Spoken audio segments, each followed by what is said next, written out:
Good evening, everyone. It is January 5th, 2019. Owen Nolan has a bobblehead calling a shot. We're 20 days away from the NHL All-Star Weekend in San Jose, and for us, it's a special night. No matter what, Sharks win 5-2 over the Tampa Bay Lightning. Wait, what? That's right. Tampa goes down in regulation for the first time since November 27th. Welcome to the fourth anniversary edition of Teal Town After Dark. This is your live and interactive Sharks postgame show around the world, on your web, on your YouTube. And of course, if you want to be a part of the show, there's multiple ways to interact with us. Yes. Or otherwise, join the conversation. Chat with us and fellow Sharks fans in the YouTube chat on the page or the app. Use that hashtag TealTownUSA. Of course, make sure you follow us on Facebook, Twitter, Instagram, SoundCloud, and YouTube. With me tonight, the guy who joined me this time 4 years ago as we discussed Sharks versus Jets, Chris JWS. 4 years to the day, and I swear it's a coincidence that it's the two of us again. No one else wanted to do it. That's all it was. Right. Yes, totally. And if you don't think we're wrong, here we go. This was actually on Chris's YouTube channel until we got our own. And wow, 4 years. We haven't changed at all, Chris. 4 years, a few apartments ago. Well, actually, now I own a house, but yeah, that was quite a thing. It's been 4 years. That's hard to believe, and 350 something total shows, just post games. That is right. And the funny thing is that what do we have? 3 viewers watching? Probably you, me, and either Crispy Churro with a 0 or Laurel joining us either way. If we're being real, 2 of those 3 were probably us watching our own stream. Just being real. Being real Teal or raw deal, you know? Raw deal, real Teal, yes, all those things. All right. Well, we'll talk about our moments, and we'd love to hear some of your favorites in the chat tonight. But let's get at it. To get to the recap of this game, Sharks without Vlasic, Braun, and Šimik. Šimik and Vlasic are day-to-day with their respective injuries. Braun was placed on the IR. And of course, this would happen against a team that would probably be the number 1 team in the league. Killer on the power play, especially on the road, Chris. And oh my goodness, craziness. Yeah, certainly it was a little nervous, but then again, my nervousness was more from having a brand new guy in the lineup as opposed to, Vlasic and Braun get better soon. They haven't played all that great this season, so I wasn't nervous necessarily because they're out, more because of who was in. But yeah, they stepped up. Yep. You had Heed and Ryan in there, and of course, as tweeted out by It's Kelsey XOXO. Thank you for letting us use the video. Jake Middleton makes his NHL debut, gets his solo lap to get things going, but Middleton would get in on the night's action, but maybe not in the third period, that's for sure. But let's get going to the first, shall we? At 9:27, Logan Couture from Timo Meier and Erik Karlsson makes it 1-0 San Jose. I thought, Chris, that Tampa kind of dominated early on, but the Sharks kind of got them off their game with that goal. Yeah, Tampa got a lot of the better stuff, especially in the first period. But yeah, that was a breakdown by Tampa, and I noticed a lot of goals both ways really came on breakdowns. So not a lot of it was just purely beating mano a mano, and that was one of those cases where they didn't pick up Couture, and he just got his shot, and he did. It's a great shot. It was a terrific shot. I mean, and when you're going up against Vasilevsky, you kind of have to have that go with you. And then 34 seconds later, after a Tampa Bay player gets tied up with an official, Pavelski gets his 25th of the season from Burns. That's 34 seconds apart, and man, 2-0, pretty much halfway through the first period. Uh, and Chris, man, oh man, you know, shoot, man, this is kind of the perfect start that you want for Sharks versus Tampa.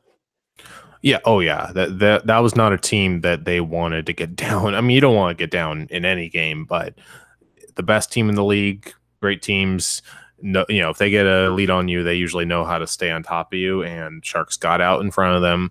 They didn't have all the best play in the first, but the breaks went their way for sure. And I mean, that was a hell of an individual effort by Pavelski, just keeping his stick in a place to get on the puck and then deflecting it. I mean, that was he like batted that out of the air. That was not many guys can make that goal.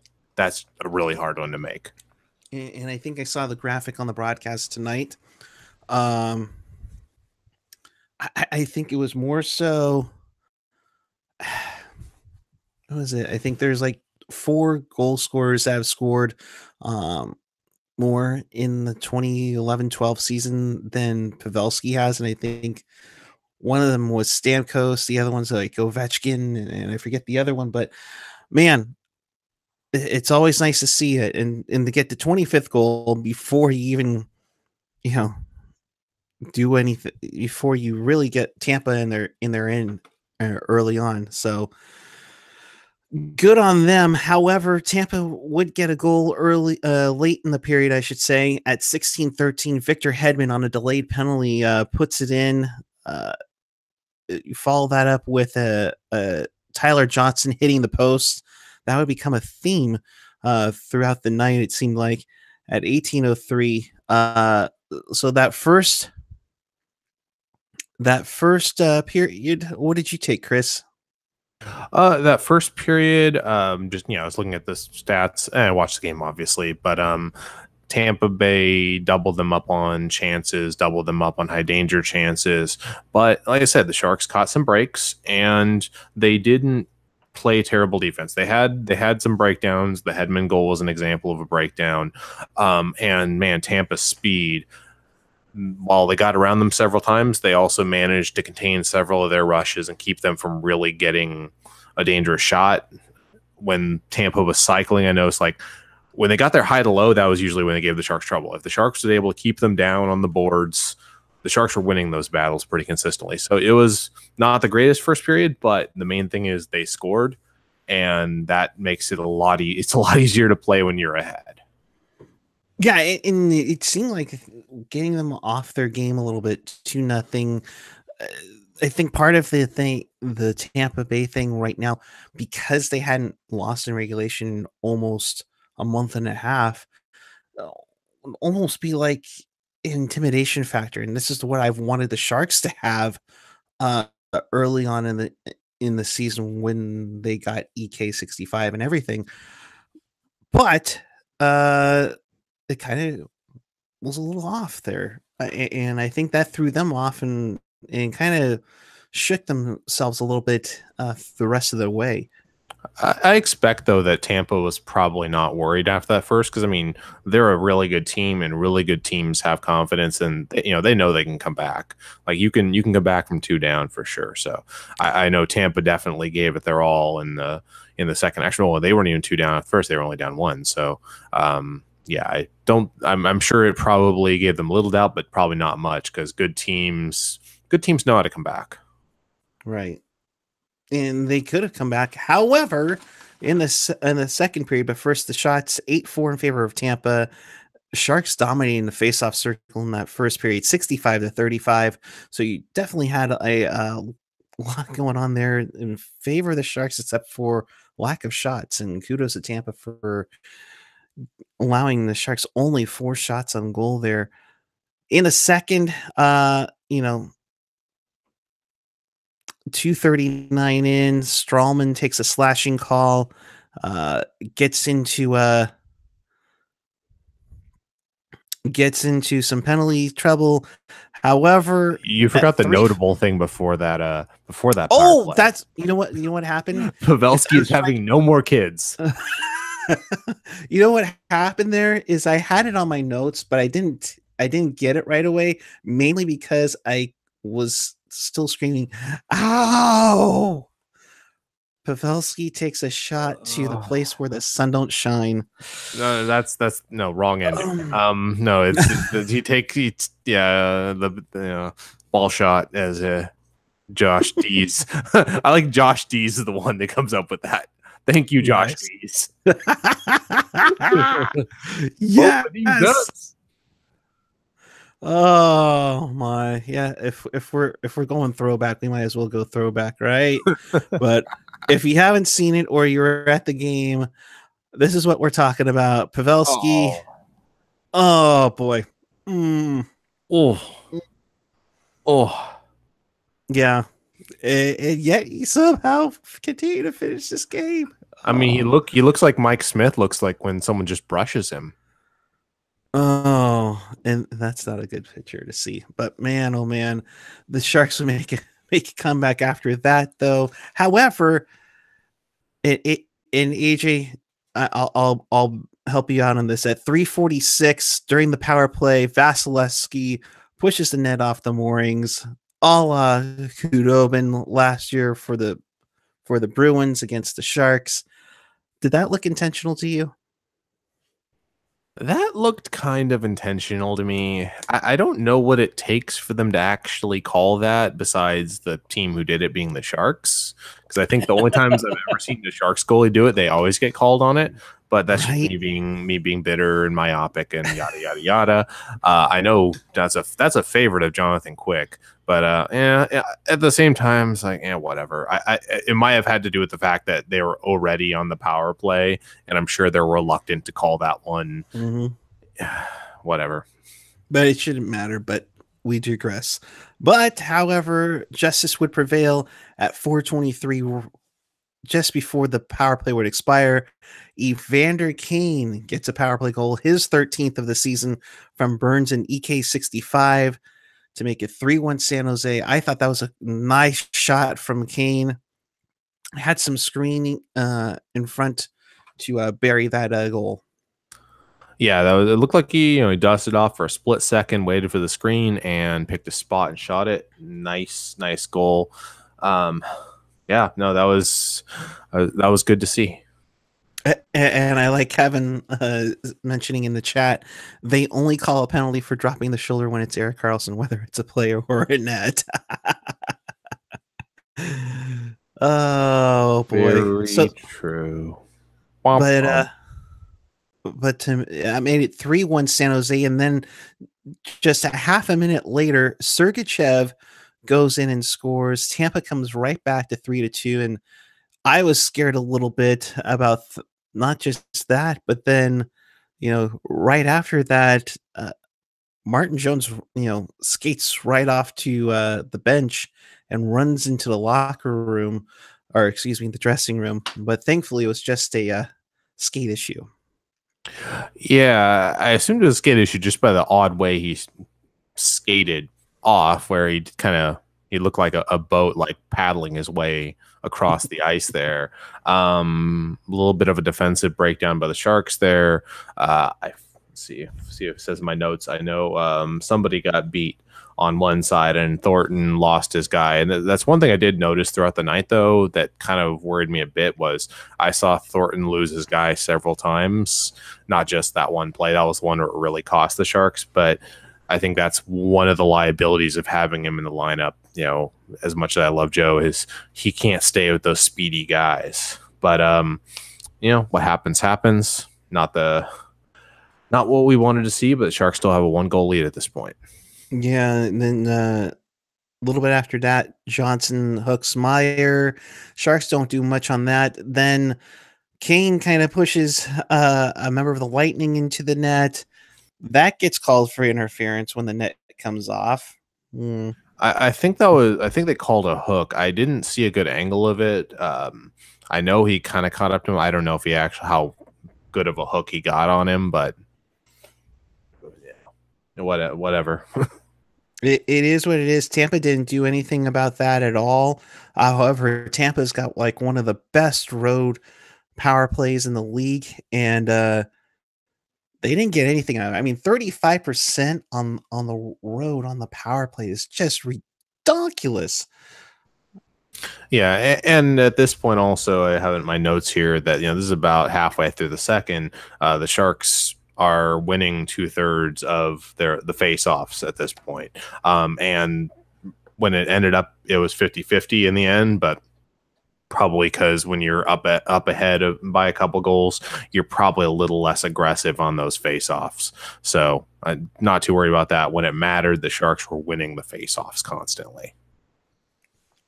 And good on them. And to do all this without like half of your defensive core, half of it was for the most part in with the Barracuda this time last year. So kudos to them on that part. At the end of the period, near that, Johnson hits another post. He was just snake bitten tonight. Maybe Burnsy, let loose a snake into the Lightning dressing room before the game. But second period shots, Tampa Bay would out shoot them 17-16 for the 2-period total. Faceoffs, San Jose still had a dominant factor, 56-44 in that third period. Hedman takes a puck over the glass penalty. Sharks unfortunately couldn't do much with that. And then the scary part, about a minute later, Tomas Hertl, has a mouth issue. I guess he didn't. It was inadvertent. What would you call it, Chris? They didn't see each other, and Hertl runs right into a shoulder of a Tampa Bay player, but he was able to finish 2-game suspension. Yeah, no, and I'm sure that's probably going to go to EK65 for that, for sure. But what if it was Rafi Torres? Oh, well, then it would be 41, of course. Yeah, no, that's a very old meme right there. Oh, fresh material from 2015. All right. But then the Sharks get their insurance goal that they were looking for. Evander Kane with a sweet shot, beating Vasilevsky down the boards. Dylan with the lone assist there at 5:18. Kane with a 2-goal night and his 200th NHL goal. Nice little tidbit in the chat there from AJ Elias Sports. This is the second time the Sharks have scored 5+ goals in 4 consecutive games. The last time was December 2nd through 8th, 2005. Wow. That was a while ago. Yeah, and I believe that was around the debut of Joe Thornton and Teal. Yeah, it would have been a little bit after that, I believe, because it was November 2005 he came to the team. That Kane shot, I don't know, did that go in far side or that did go in 5-hole? Because that looked like one that Vasilevsky probably didn't want to let in there. I'm looking. Let me look at the replay again here. I want to say so. He's coming down the left wing side. He fakes a slapper. He puts up a wrist shot. I can't tell. I think it either went 5-hole or glove side, and it was a nice shot. And I think he just misjudged it. Yeah, it's nice to see one of those go our way for once, as opposed to right. Oh, dang it, Jones, why did you let that shot in? So occasionally we get them ourselves. That is a good thing to see, and that was his 200th career goal as well. Very nice. And at 7:46, Kane takes the high stick on Kucherov. Only a 2-minute minor. Tampa again doesn't do anything on the power play. And then later on, the Sharks pretty much finish off the Tampa Bay Lightning with Burns taking a shot. Meyer tips it. It actually went off the post. Radil, Lukash, the real deal, Radil, puts in the loose garbage to bury it. 5-2 San Jose. This kid, and we call kid being 28 years old, of course, but Radil doing really good, and I think AJ's mentioned it before, but kind of halting that shuffle with the forwards from the Barracuda to the Sharks. Yeah, I've been very happy with how he's played. I mean, the main thing about that goal that impressed me though was, there was a couple of pinches during that possession. Leading up to that, there were a few nice ones as well. Like the Sharks were not playing, protect the lead defense. They were getting aggressive in the in Tampa Bay zone, and they put their foot on, they put the expression, the boot on the throat. They finished them. They didn't just kind of hold on to that lead. They got that third goal, because 2 goals can be overcome. 3 goals, that's a pretty hard lead. It's damn near insurmountable at that point in the game. So that was good to see that they kept aggressive, they kept the pressure on, and they got that insurance goal. Yeah, and AJ mentioning in the chat, Kucherov held without a shot on goal. It was both. He had only 2 attempts. Both were missed shots and a -4. Yeah, I know. I think it was about 45 minutes in, so about 5 minutes into the third, Randy had mentioned that Kucherov had none and Stamkos had 1 shot on goal, which I haven't looked at who got deployed against them all night. I assume it was probably Carlson and Dylan who saw the most of those guys, but whoever's playing against them did a really good job keeping them contained. And it really puts a note for those who were wanting Vlasic and Braun to have the night off anytime now. But you know what? You saw what happened tonight, and kudos to the defensive unit overall. Jake Middleton, you played 5-0-2 tonight. Yikes. Yep. He didn't play any shifts in the third either, which I understand why. I question the wisdom a little bit, just because if you look at the schedule, the next 5 nights, so if you include tonight 6, Sharks have 4 games in 6 nights, and the next 3 are all against division foes. So hopefully that won't come back to bite us. I mean, they didn't overextend everybody. Burns and Carlson both played around 30 minutes. They combined for actually 60 on the dot, as AJ was pointing out in the chat. And then Heat only played about 12 minutes. Dylan got 22. Ryan got 20. So Ryan played a pretty solid game, I would say. I didn't see any issues with his game, really. He played a pretty solid game as well. But overall, I was happy with how the defense played. Just, given the circumstances against a team that good, hey, that is absolutely a great effort to see. Oh, definitely, and to have a dominant night, only allowing 2 goals to the most offensive team in the league is amazing. Martin Jones didn't have much of a workload, 17 of 19 tonight. Aaron Dell did come in for about a minute and change and stopped 1 shot. So 18 of 20. I mean, 20 shots allowed against Tampa. And that's pretty impressive for an ice defense that had half of their regulars not in the lineup. Yeah, definitely. So I thought the overall effort was really good, because it wasn't just, they kept them off the scoreboard. They also kept them off the shot clock, or, they kept it a lot lower than you would expect for a great offensive team. It wasn't just by blocking shots. It was by possessing the puck and keeping it in the other end, as opposed to just trying to play defense all night. So yeah, I thought it was a very good 60-minute effort, because I didn't see, there was no, there's a few stretches they weren't getting the best of them, but there was no like 5 minutes of just awful hockey where that goal's inevitable.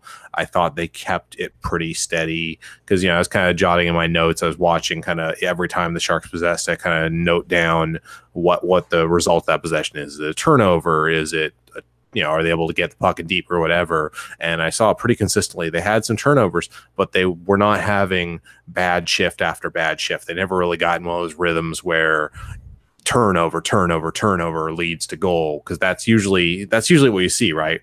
When the Sharks have like that 5 minute stretch where it's just really bad. They're hemmed in their zone. They get the puck back. They immediately turn over. The other team's right back on them, and it just goes on. And then you just know the goal is coming. But that never happened tonight, and that was really good to see. Yeah, in all around a great defensive effort from the Sharks, a great offensive effort too. In the chat, a couple of things. Nuchier, I don't know if it's Nuchier or Nuchier, so I'll say both. Nuchier. Dylan is coming into his own. He's getting better right now and is a top 4 D man. Rob Iman saying Dylan is the most improved player this season. Kevin Lacey, where is it? Dylan's been worth his contract for the last 2+ years, which I would agree with. Yeah, definitely. He also mentioned that this was only the 5th time that in the last 20 games that Tampa has scored fewer than 4 goals. Wow. And yeah, I would say Dylan, he deserves a lot of praise. I mean, he didn't have like a flashy game tonight, but he was steady. I didn't see him make many mistakes at all. Like, I can't think of one off the top of my head that he made. So he had a really good game. It helps if you're playing with a great D-man on the other side. But he's been really steady the last couple of years, and I think, honestly, this season, he's been the Sharks' second-best defenseman. The best has definitely been Carlson, followed by Dylan. Burns, he's been a little too much in the Burns take it away column this season. He's done a lot of great things too. It's just, yeah, that's kind of Burns. You have to take the good and the bad. There you have Brent Burns on ice. Burns on ice. Brent Burns on ice. No, don't sing. Don't sing. Don't sing. All right. But overall, the stats for tonight. Sharks 33-20 shots on goal. Faceoffs eventually became even 50-50 on the like power I said, play. they won those faceoffs when it mattered. About 2/3 of the way through the game, they were winning 2/3 of those. So when it mattered, they were winning them. Oh, definitely, and that's the thing. And early on too, and they really shut down Tampa on that part with getting those faceoff wins and set plays going. Power plays. Tampa 0 for 2. San Jose goes 1 for 3. Kane had that one on the power play in the middle frame. Hits 18-17. Go ahead, Chris. I was going to say the power plays, there was the one that was really good. There's one that was kind of and then there's one that was really bad where they couldn't even get in the zone and set up. But, 1 for 3 in the end, because, you're always going to have some bad goes on the power play. So I'm not upset with that effort at all. Not at all. And I think AJ would have it. Keep doing whatever it is you're doing. Right. So whatever you did tonight, keep doing. And you're adorable trying to play sounds. I think people were saying the same thing about us broadcasting live on YouTube about 4 years ago. Oh, that's adorable. Yeah. 3 people watching. Oh. Speaking of which, I see 58 of you are watching right now. If you are new here, hit the subscribe button. If you are not new here and you've been here a while, hit the like button. That helps us out a lot, actually. Pretty please. I know, Jessica, you're going to hit the downvote because, you're a rebel, but man, you got to respect those Tampa fans hanging with us at 216. Oh, yeah. What was it? Jalen? Oh, yeah. Jalen, I think I saw in there. Kudos to you. Thanks for staying up with us. Appreciate it. Make sure you guys share the love with the Lightning fans, even though they lost tonight. But thank you very much. Yeah, absolutely. I was disappointed a couple years ago we didn't get to play the Lightning in the finals because Pittsburgh fans, ugh.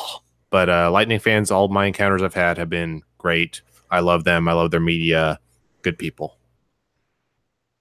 Very good people. And joining us now after coming back from the game, Mr. AJ Strong. AJ, how are you, good sir? And how's that beautiful bobblehead of yours? Hello, children. How's it going? No, bobblehead game strong, my friend. Nice. Solid.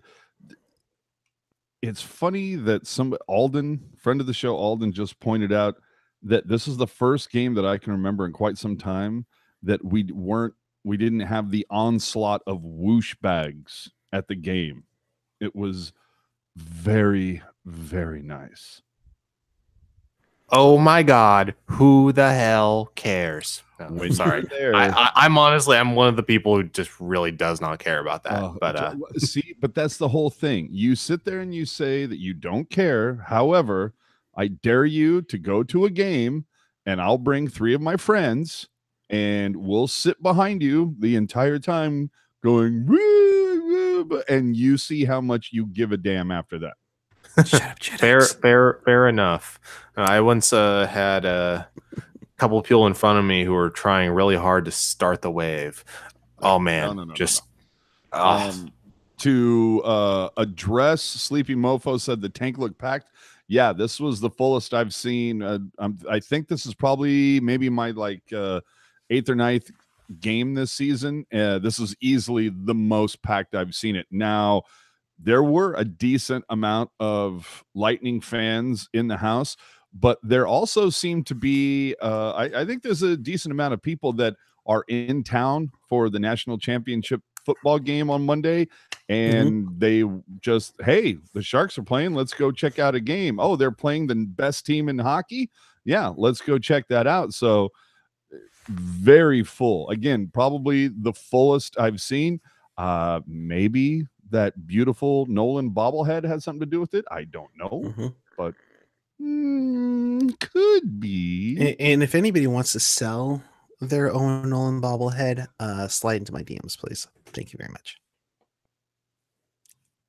Oh, I'm sure you can get it on eBay already for like $200 or something ridiculous. Absolutely, I'm sure it's right Heck there. yeah.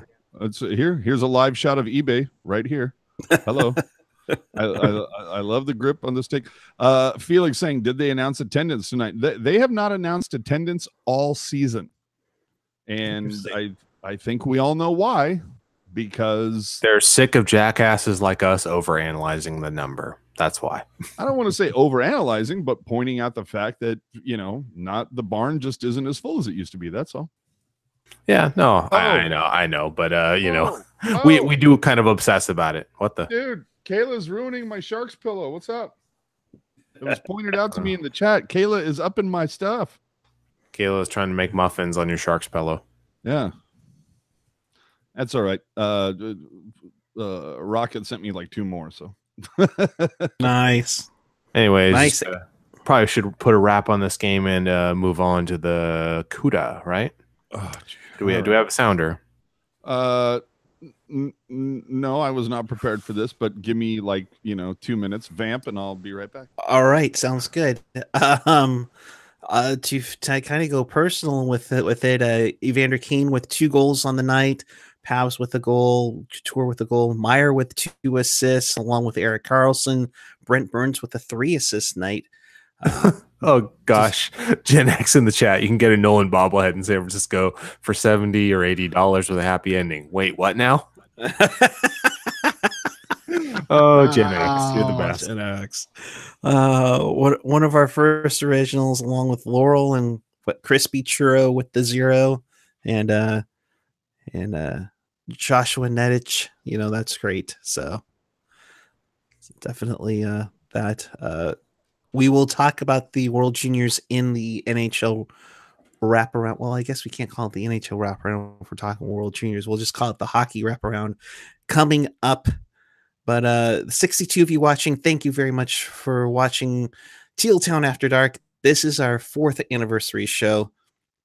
If you haven't already, please subscribe. If you haven't, we thank the over 1,100 of you that have joined us for the 4 years. Chris, do you have any particular memories of some shows? Say that to my doggy face. It's still my favorite moment. I literally broke you. Good evening, Sharks fam. Oh, sure. You get that one ready to go. Thanks so much, Adrian. Good evening, Sharks fam. I just want the remix of that. Like, you need to put that. No. I think that was like our 7th show where I actually tried to do a show with laryngitis. And yeah, that was great. And AJ will never let it down. Hey, we've been very dedicated. 350 plus of these suckers in 4 years, so very dedicated. Anyways, we got Sounder, we got Kuhre.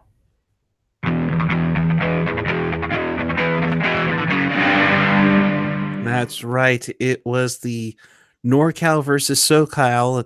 This edition with the Sharks taking on the Ontario Reign tonight. Antoine Bibeau stops 32 shots en route to a 2-1 victory for the Barracuda over the Ontario Reign. Playing shorthanded a little bit thanks to Jake Middleton coming up to the Sharks on such short notice. Okay, can we let this thing open up? This is also first of three. Hey now, Jalen, thank you very much. Appreciate that. This is first of three versus Ontario, the worst team in the division for the CUDA. So hey now, take advantage. And Jalen, appreciate it. And of course, we look forward to a Sharks Lightning Stanley Cup final as well. For sure. To go over what happened, Wenger with his 7th VL in Keaton Middleton got the assist at 2:26 for the Barracuda. Alex True with the game-winning goal, 22 seconds left in the second from Suomela and DeSimone. That finished off the scoring. Ontario would score in the middle of that. But great night all around for the Barracuda in front of nearly 9,500 people in Ontario. VL. Sorry, I'm a little hungry tonight. Hold on. I'll have to, I'll do you a favor. I will scan this and send it your way. Oh, God. Okay. That is VL. That is, yes.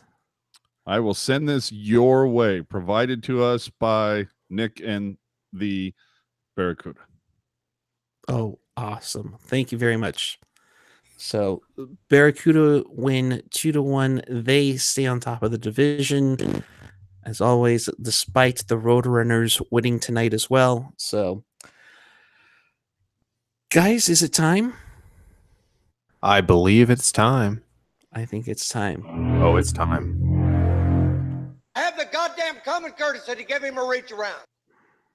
It's wrap around, like Jonas Donskoy did the other night. You run the sounds, you can make the call. And If if you- that time, shut the crap up.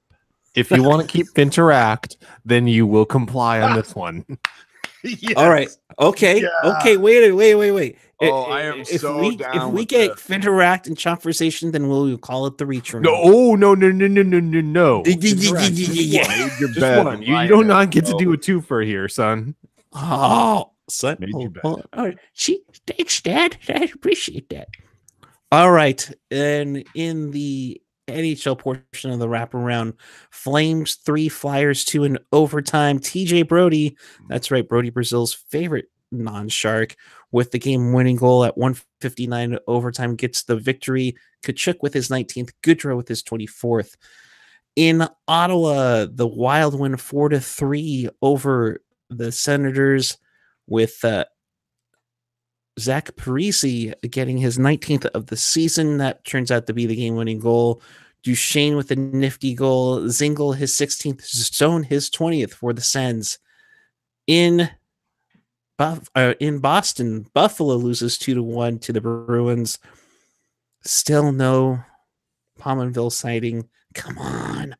Ristolainen, good for you. his 5th of the season wasn't enough. Wagner and Backus get the goals for the Bruins.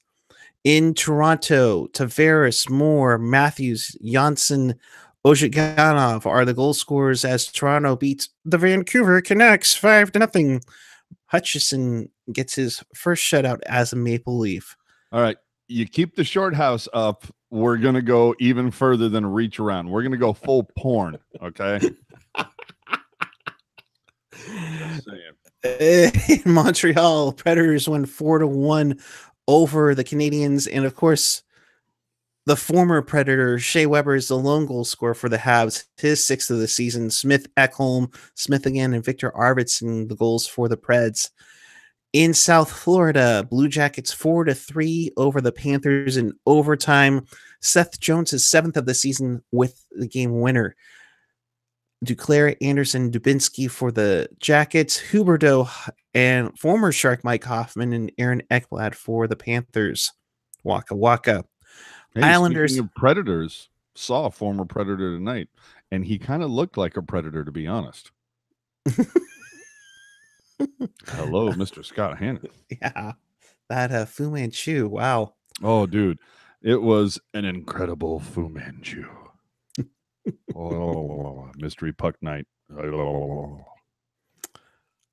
Islanders 4, Blues 3. Anders Lee with the game-winning goal there. Boychuk, Eberle, and Martin as the Islanders score 3 1/3 to take down the Blues. In LA, Kings 4, Oilers nothing on Fox Tracks night on Fox Sports West down in LA. Clifford, Toffoli, Carter, and Kopitar get the goal as Jonathan Quick picks up his 300th victory in the NHL. Jesus Christ, how many good? Are we almost done? Well, we have the World Juniors. It was a gold medal game between the United States and Finland. Sasha Shemolevsky had a goal and an assist to get the team tied up 2-2, but Finland gets the game-winning goal with 1:26 left to win the gold medal in there. Capo Kakko with the game-winning goal there. Sorry, did you say something about tacos? What? We're bleeding viewers, Erik. Capo Kakko with the game-winning goal there. He's a Okay, prospect. nobody cares. Let's move on.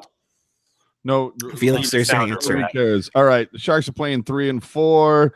Just beat the best team in hockey. We got LA coming to town, worst team in the Pacific, just almost this close. I mean, nobody can top Ottawa for being the worst in the NHL, but LA is doing what they can, despite the best LA effort at sucking. But despite actually beating some decent teams over the last couple of weeks. But you have that, then you have Edmonton coming to town. You know that they're going to be pissed after 10 days ago, or just before the new year. 7-4 spanking by the Sharks, so they're going to come in. They're going to be upset. This is a rare home back-to-back for the Sharks, too. So Monday and Tuesday, it's going to be the Kings and it's going to be Edmonton. I mean, I would say that's as easy of a back-to-back as you could hope for, but then again, we know how up and down the Sharks have been this season, but it seems like they are starting to get some consistency, especially, tonight, it kind of shows something there. So hopefully, if they can beat both of those guys, that'll go a long way. But thank you, just another Randy G. Appreciate it, bud. That's the whole thing. Is that in typical Sharks fashion, what's going to happen? They just beat the best team in NHL, stopped a 7-game win streak, gave them their first regulation loss since November 27th. So LA comes to town, worst team in the Pacific. So what happens? I'm going to bet that it's going to be like a 4-2 Sharks loss. It would be the most Sharks thing ever, but I'll be optimistic. And I mentioned earlier the fact that you have that back-to-back coming up, and then Vegas a day after that is the main reason why I'm not so sure if leaning so heavily on some guys tonight was the best idea. But at the same time, I don't think for one game it'll be a big deal. Hopefully, get some fresh bodies and maybe some time in the press box watching, with injury, of course, will help Vlasic and Braun maybe kind of get their heads in the right space. I think a lot of it's been mental for those guys this season. Yeah, well, and we know that Braun is out for at least the next 2 games just because of how the retroactive IR works. Vlasic could go versus the Kings or the Oilers or both, whatever. I'd kind of prefer if they sat and got healthy, and maybe Vlasic starts to get his head together. And because I had no problem with Middleton's game tonight whatsoever. I thought he came in, he's not going to play a whole lot of minutes. I haven't looked at the numbers, but I'm sure they were somewhat decent. They can't be that great, seeing as I believe Burns and Carlson together added up 60 minutes. So that's a decent amount of defense, but I had no problems with Middleton's game. Kids going to the AHL All-Star game, but let's see if Shimmick's ready to go on Monday. That would be really nice. But make the most of this opportunity, boys. I wasn't that impressed with Heed like to see a little bit more from him. But yeah, I saw some good with him. I saw some bad. There were definitely some bad plays. I did see a few plays where I liked what he did. I think there was a pinch where he committed and, he made it work, and that was good. Like, it was not it was a ballsy move, but he made it work. So, about 50-50 on him. Oh, too soon, Chris. Too soon. I want to see What? Aaron Dell feign injury so we can get Cornash up for a couple games. Well, Jones also, I think he should get some credit tonight too. Like, I mean, he didn't see a lot of shots, but he did. He made there were some difficult ones he made point blank. There were a couple of really good chances. The post helped him out a bit too. Yeah, I still I'm not happy about that first goal. I thought the first Tampa goal was a little soft. But but the defense, I mean, you go back and you look at the replay of those two Tampa goals. Jones was getting no help from the defense. Yeah, both of those, were more on the defense than they were on him. Yeah. And I noticed, like, Tampa, man, they can move the puck. Like, it wasn't just like their speed, like in terms of like player speed, but how fast they cycle that puck around. I mean, it looks like when you're playing like NHL 19 and you're just doing these tape to tape to tape to tape passes, and it's like, what the heck? Yeah. But, I'm sure that somebody, whether it's Simic or Vlasic, is coming back. So, Tim Heed, we pour one out for you, brother. I will remember you. Or is it Joachim Ryan? No. Even though he played 20 minutes. Go down before Ryan, dude. Easy. Yeah, I tend to agree with that.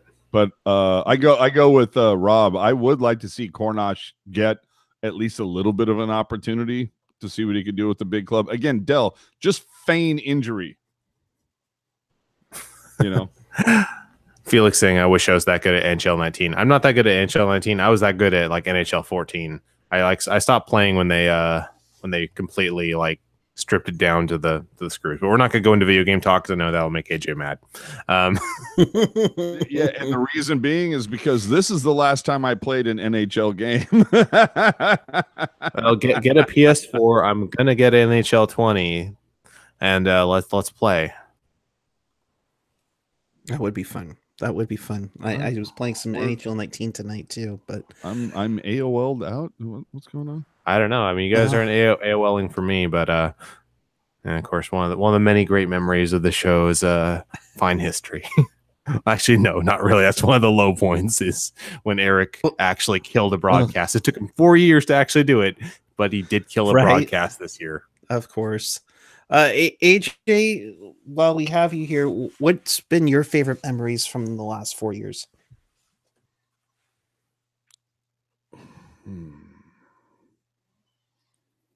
Oh, you mean with you guys?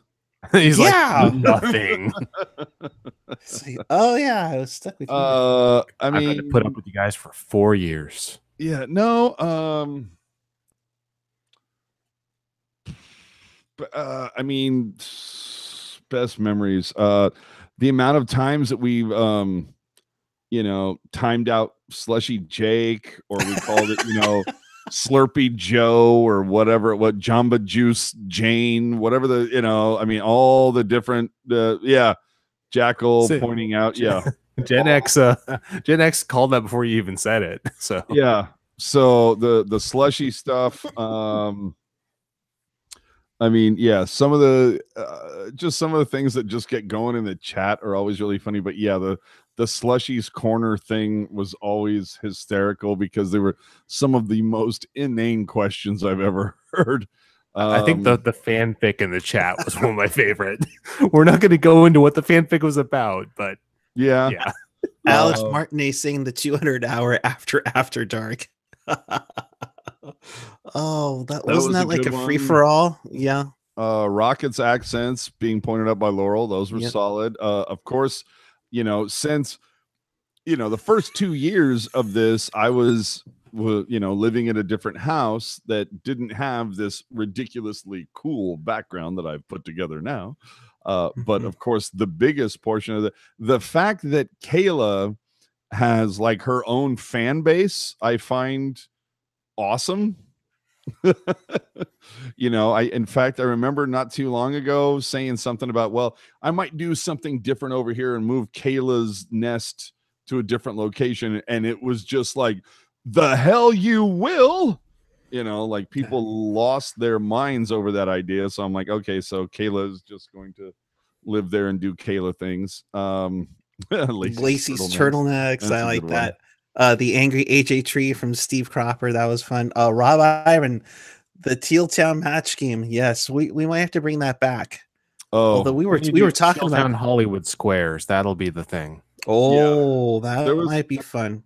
There was some of the fun things that we've done, just poking fun at certain things, like even today's pregame report, dropping in a sounder, just fun stuff like that. I think it's been a lot of fun. When you're at the point where like you've done a show for 45 minutes and you're about to wrap it up, and then like Brody comes on and says, "Hey guys, how's it going?" And then you end up going for like another 2 hours, So yeah. Stuff like that, I totally get a kick out of. But let's be honest, if it wasn't for this show, or if you can call it a show, this cast, whatever you want to call it, I wouldn't have Drew Remenda's phone number, or Jamie Baker's phone number. Like, we probably would not talk to these people on the regular. So it's just really cool that this has allowed us to get some access and to be able to talk to some people, but also to take those conversations and, share them with other Sharks fans that are interested in knowing a little bit more behind the scenes, the in-depth stuff. I think that is really cool. If I was on the outside looking in at this, I would totally be watching this, or at least listening to, like, when we have somebody like Brody come on who just spins a yarn, and it's just fun to get to know a lot of these people aside from what you see on TV. I just think I think that's really cool. That, and then I've also learned about some pretty cool beers from Chris on here. I've learned about no cool beers from Gen X. You learned about a lot of bad ones from him. Oh wow. But and of course that's the other thing too. If it wasn't for this, I wouldn't know people like Laurel or Gen X or Rob Iman, Steve Felix. Cropper.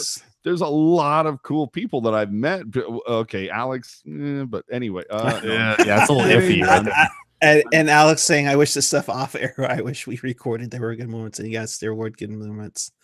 So it's a lot of it, I would say, is probably like just all the people that we've met over the last 4 years. It's so cool. Gen X, without me, you would have much shorter shows. It's probably true. That's true. He's a pot stir. And there was a couple people that came up to me tonight that were just like, hey man, love what you guys do. Love it. Could not be more appreciative of that. My only beef tonight was Erik Landy looked like he was here for a Cal Bear game. I mean, straight up, like, horizontal gold and navy blue striped shirt. What? Yeah, I'm not even kidding you, bro. I don't know why he was wearing that, but it's all good. It's not like I bought all you guys jerseys or anything like a year or two ago. I don't think he expected to be that he was going to be at the game tonight. Oh. It's not as if there's a store that has a shit ton of Sharks merch that he could go and purchase something, but whatever. Oh, Landy. We're going to just add on to your laundry. And yes, like Laurel and Jerry F said, we'll be there on March 9th. Can't wait for Teal Town Day at the tank. And like Laurel said, there was Pucknology After Dark, Teal Tinted Glasses, Pucknology Writers Room. Well, yeah, but to be honest, Teal Tinted and Writers Room was that was a baby of Ian. Yep. And Ian, I know, has been working a ton, so that's why you don't see him around. But we will, wake up that he's still very much part of the family. Yeah, we need to get him rebooted up and get going very soon. So you better find a goddamn button to send Gen X. I'm just saying. Well, I was hoping Gen X would be coming down and, I don't know. Are we not- doing buttons for the March 9th thing? I wasn't sure if we should do Button, buttons or not. Who's got the button? Heck, I wasn't even sure if we should make it a full-on tweet up on March 9th, but You better do something for March 9th with buttons, and you better send one to Gen X, because remember, Gen X got 2 seats, bro. That we'll discuss that later. But Lacey in the chat saying, "Damn way to make us seem not affiliated." No. We love from it, Kevin. Oh, no. Okay, giving proper credit to Ian is all. yeah, that's all it was. Oh, and Teal tinted glasses was Wendell's baby. Yeah, okay. Or And the original version of that, yeah. yeah, no, it's not that we're trying to make anybody feel unaffiliated. It's exactly what Chris said, giving credit to where credit was due, and a lot of that was all Ian that drove that. So that's just us saying kudos to Ian.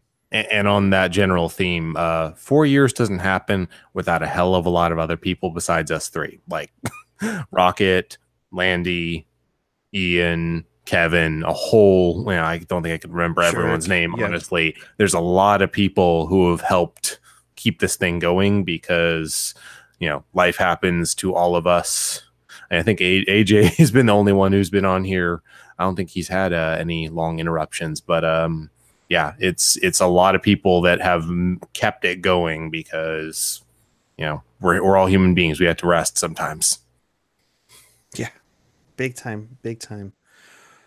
So with that, in case you missed anything or you want to watch this again, check us out on TealTownUSA.com or your favorite podcatcher, whether it's iTunes, Google Play, SoundCloud, Stitcher, TuneIn, and of course, smash that subscribe button for sure. We'll definitely and that like button too.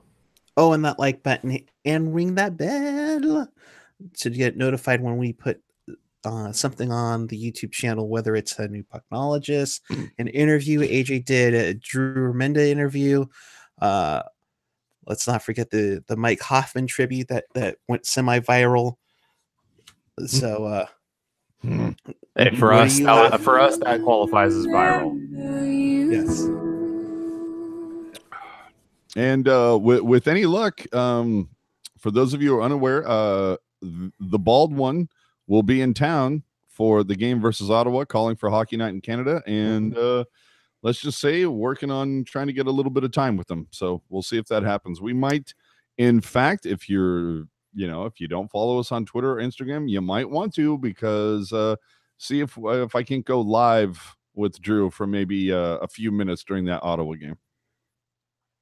That's if Puck Mom doesn't sneak up into the press box last time. Very nice. Stud muffin in half. Gen X saying, crush that subscribe button like Pavelski's cup. Oh.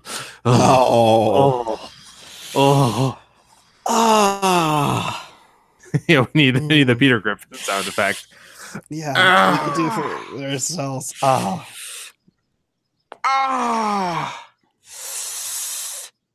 Yep. And of course on Teal. It never ends, dude. It never ends.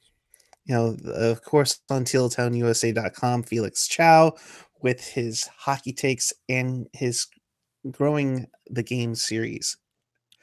So apparently somebody likes my chin, so that's always great.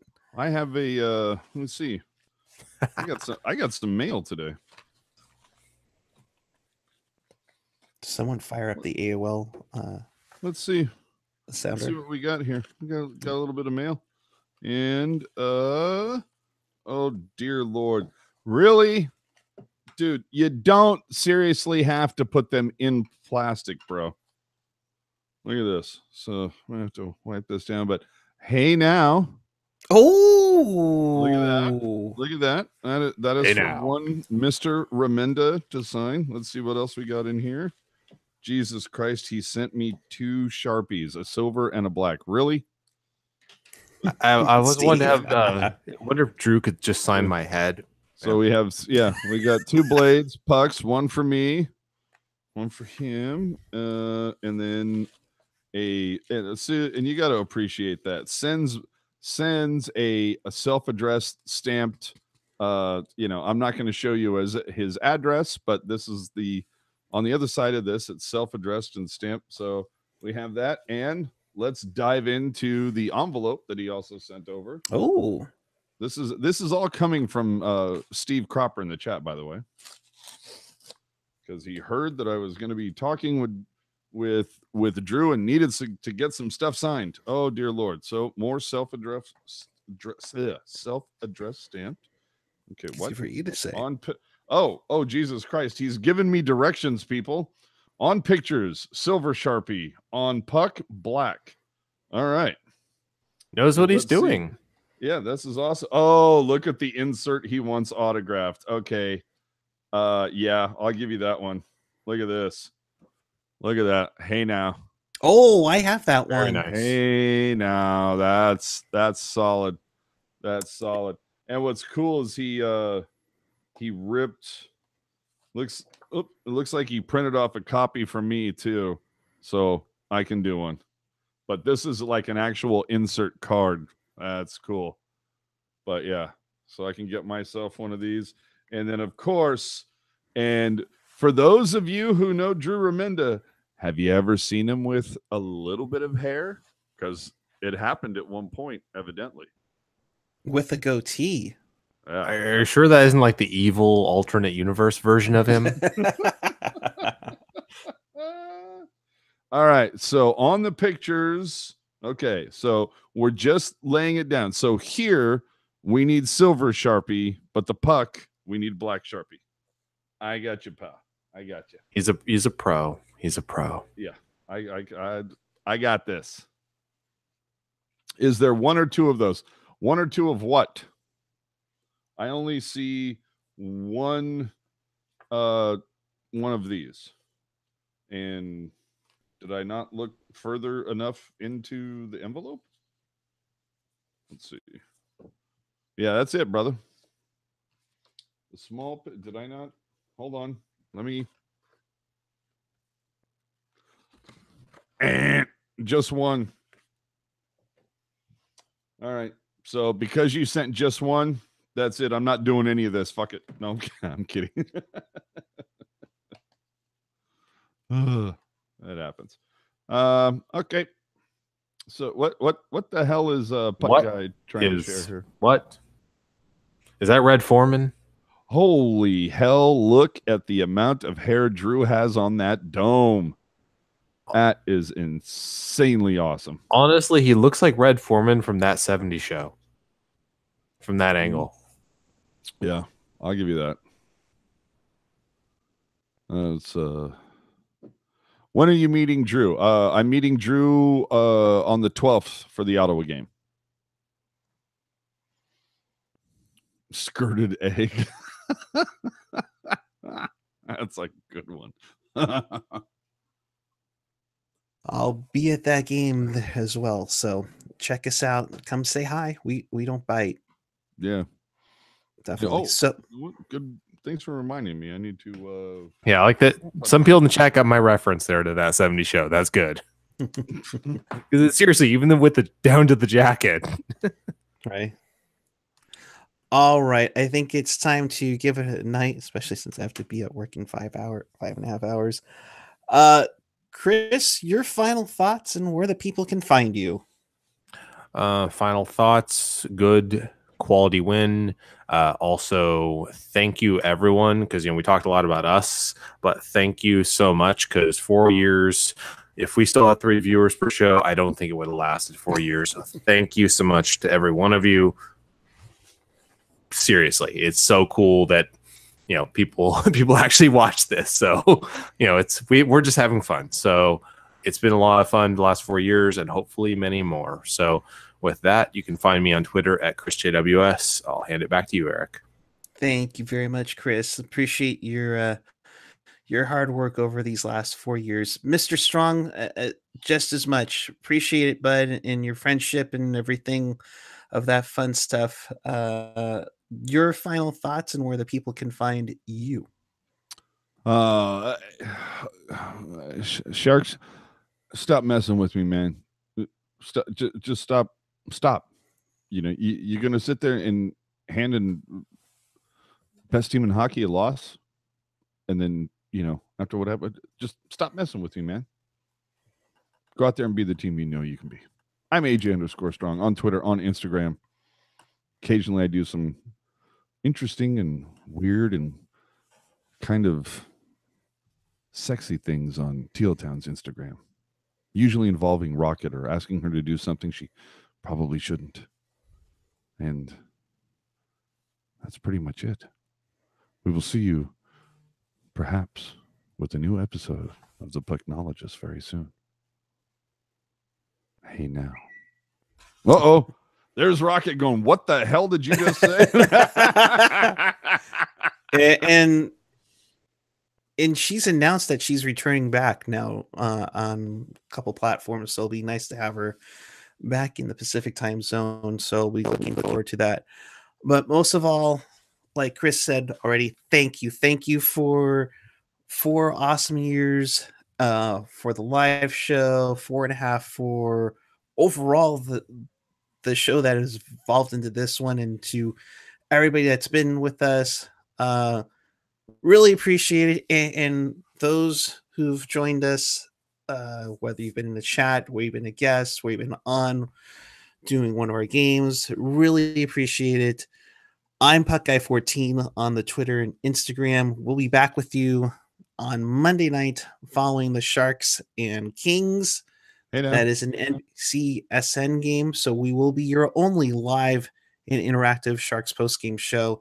Oh, that is a beautiful bobblehead. Yeah, Steve asked if I had shown it. You know, I did show the front, but I didn't show the back. This is tight. Although I look at the front of that, I don't know that looks like Nolan. That looks a little more like Steve Bernier to me facially. But anyway, but yeah, pretty sweet.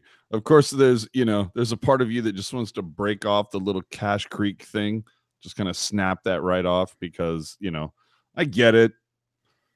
That they probably paid for part of this, but yeah, I love the stick.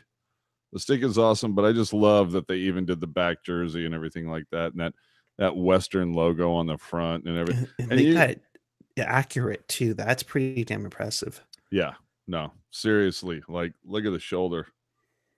Nice. You come to this side. Oh, nice! They even got the all-star patches on there. You can't get enough of that. That's a solid bobblehead, my friends. Mm-hmm. Solid bobble. So we thank you for watching through these 4 years. We thank you for watching tonight. Stick with us. We got some exciting stuff coming soon. Mainly, what's your shirt size? Huh? What? Be on the lookout with that. I usually go the double X. Felix, this one's for you. Way to keep doing whatever it is you're doing. It's just because I saw it requested by Felix in the chat. So, and Felix, thank you so much for contributing as always. So until Monday night, keep it real, keep it teal, keep it real teal. Have a great night, everyone. Thank you for a wonderful 4 years and lots more ahead.